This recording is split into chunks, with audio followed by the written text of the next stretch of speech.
Hey guys, Ben from KCT. Going to go ahead and talk to you today about a very budget handguard. And this handguard I purchased through Delta Team Tactical. They did have it on a special sale for Labor Day, I believe. And it is normally, as they say, a $100 handguard. So it normally retails for $99.99. Normally on sale for $45, and then I got it for $35 on their sale. So I've never seen it actually at full price, so I don't know if that's, it's probably a marketing thing. But we'll go ahead and take a look at this handguard. It is the Strike Force by Gauntlet Arms. Gauntlet Arms, I believe, is an in-house brand for Delta Team Tactical. They do have a couple different, like Davidson Defense and things like that, that do their in-house stuff, I believe. And so this is one of their budget handguards. Now, is it any good? That's a question we're going to go ahead and answer today. So what it is a 15-inch Mlok handguard, and it has a full pick rail running along the top. And for features, you have your Mlok slots on the side. You have 3, 6, and 9 o'clock positions. You have 5 QDs, actually. So you have the one up front here, and then on either side here, and then this side's covered with the tack light, and then underneath there is a 5th QD. So if for whatever reason you're gonzo about running your QDs underneath the front of your guns, for some reason, they have you covered on that. So out of the box it comes with no instructions. It comes with a barrel nut. There is no tools or anything else like that included. It is literally just the barrel nut and handguard. So I went ahead and replaced the handguard with that I currently had on there, which was a, I want to say it was a YHM, no, it was the Midwest Industries 15-inch super slim handguard, and it was their proprietary one. So before they came out with their Mlok versions, they had a proprietary one that they did, and that was just using small screws to go ahead and hold panels in place. To go ahead and mount your accessories, and so that's what they used. I wanted to go with something that was a little bit more universal and up to date, so I could use my Mlok accessories. So I went ahead and picked this one up. So let's talk about the good, let's talk about the bad, and let's talk about the ugly. First of all, there's a stunning paint job on there, and no, it doesn't match the rest of the rifle, but that is okay because not looking like you care is actually pretty cool. So besides all that, the handguard does have a tapered front end there, and what's nice about it is it doesn't interfere with your muzzle device. So if we're actually able to see the bare muzzle here, it's a Greek Arms muzzle brake. We'll remove the Castle Blast Shield.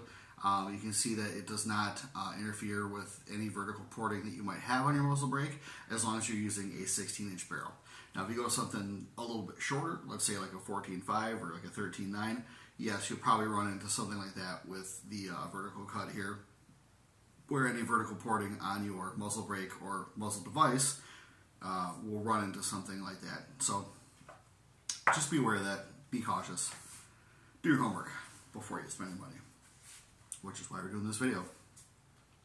Up front, it does kind of flare out a little bit, and you guys can go ahead and take a look at that. So that does flare out and give you 2 sections of pick rail there, or a single section that has 2 slots in it, and then the Mlok. So in this case, that is covered up by the tack light there, and that's not a big deal because I intend to run my sling on the left hand side here, and then the right hand side of my stock, like I do on all the rest of my rifles. And by that I mean I'm going to run it back here. So no worries there. There is a ridiculously long vertical grip on here from Troy Industries that was crazy out of spec when I first got it. I do like it though, because when I'm going to go ahead and grip that rifle, it gives me a good purchase on there. So that's nice. Again, it is really, really long and old school, but so am I. I'm not negative about it. The rest of it is nice Mlok underneath there, so you can actually go ahead and mount your rails. In this case, I threw on a pick rail. Mounted up just fine. The Mlok slots are cut to spec, which is nice. And even by putting on the Magpul rail covers, they stay on there really, really nicely. So The top rail is also in spec with any of the accessories I put on there. Threw on some rail covers, as well as a pressure switch for my light, and everything has been mounting up very, very nicely on that. So even the side rails are in spec. You are kind of covering up your QD slot if you mount something like this light here, and it was originally tilted a little bit, kind of kittywampus.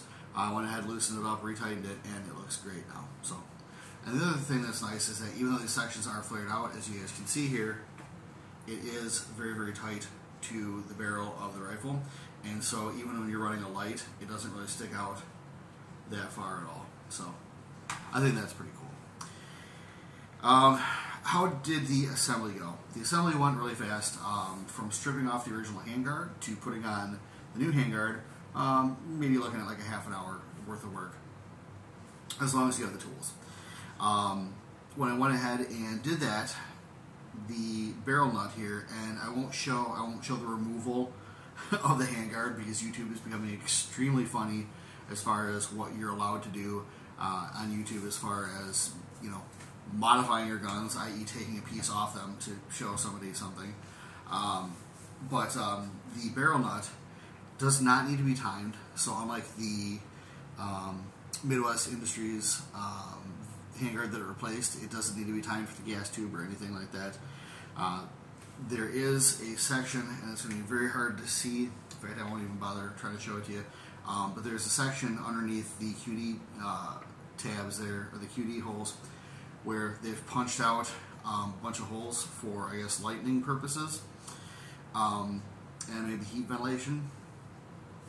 And one of those was not punched all the way through, but I literally just took a hole, or took a an Allen wrench and just popped it through, and it knocked out that little piece. So it was almost all the way through. The machining was decent. It wasn't super, you know, crazy, you know, nice finishing. Like, if you're looking at like V7 weapon systems as one of the ultimate machinists out there that makes some great stuff, it's not that. It's pretty much, you know, your regular standard. You'd see it on any sort of Chinesium type handguard. I believe these are supposed to be made in the USA, by the way. I may be wrong on that. But the machining wasn't great on the barrel nut, but it wasn't bad, and it was serviceable. So I went ahead and tightened down the barrel nut, and then slipped the handguard over and tightened down these two screws here that allowed it to clamp on. It is a clamp-on style, which I know is not the most stable and sturdy. However, it does get the job done if you are going to run lights, if you are going to run lasers, things like that. You know, if you're running nods, awesome, cool, good for you. This is probably not the handguard for you, but also, check this out. If you're spending nods money, you're probably not buying a $35 handguard. So, just do that with what you will. So I went ahead and slid the handguard on over there. It indexed very, very nicely with the top rail here. Everything lined up, and it looks like one continuous rail piece. There's no gap or anything else like that, and the rails did not sit off kind of kittywampus at all, which is very, very nice. And then if you guys can take a look at them there, you see there's a couple of anti-rotation tabs, one on either side here, and that stops the handguard from rotating, obviously. So the press up against the upper receiver there. So it mounts sturdily enough. Again, it's not going to win any awards. It's not like a wedge lock handguard. It's not some quantum, you know, magic fiber, you know, super serial Secret Squirrel Ninja handguard comp 5, but it locks on there and it does it just about as well as the Midwest Industries handguard. So no problems there as far as that goes.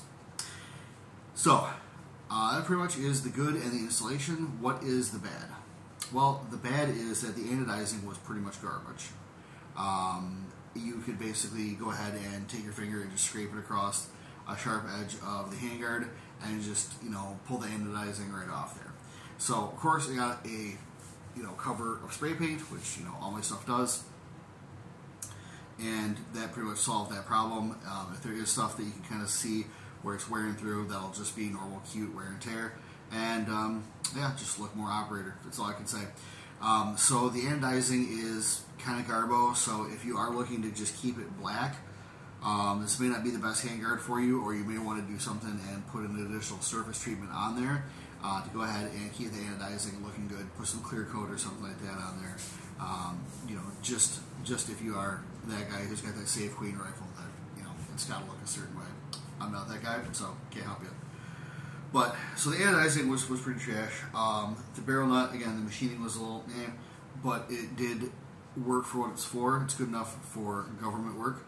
The Handguard is, the inner diameter is great for running like your gas block, your low pro, and all that good stuff in there. This is an adjustable gas block, and I believe, yep. I don't know if you can get to the lock screw. The lock screw's up front, I'd have to see. But if you can see there on the gas block, right underneath the light there, you can actually see, you can get to, is it? Yeah, it's right there. You can go ahead and get to the adjustment screw on that gas block. Your mileage may vary if you're running an adjustable or non-adjustable gas block. This thing's already dialed in, so I'm not really super concerned with getting in there and doing all that stuff. But the cuts are, big enough that you can theoretically get in there and do all that stuff. So, what I think about it so far, I've gone ahead and taken it out to a couple range sessions. It's held up. I can't say it's held zero because I don't run lasers on it. Just run light, pressure pad, all that good stuff. But so far it's held up. It's held up to a lot of dry fire sessions, things like that. Now, I know I'm not super rigorous, so I'm not jumping out of airplanes and things like that with it. I'm not fast roping on by to the PX to do super special ninja moves. Just a normal guy. But so far it is holding up pretty well. Like I said, a couple range trips in. Did not get super hot or anything else like that. So definitely working out rather well. It does fit rather close to the barrel and the gas block.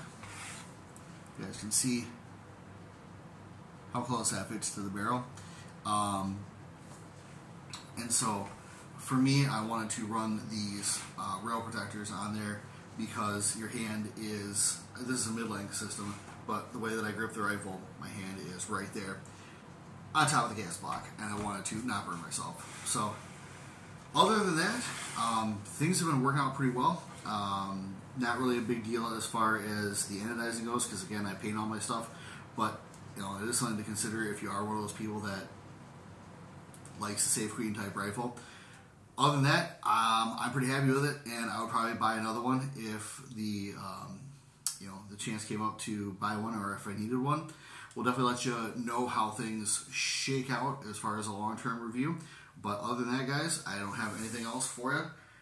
You guys have a great rest of your day. Be excellent to each other, and I'll see you. Oh yeah, like, share, comment, subscribe. All that stuff helps. And peace off.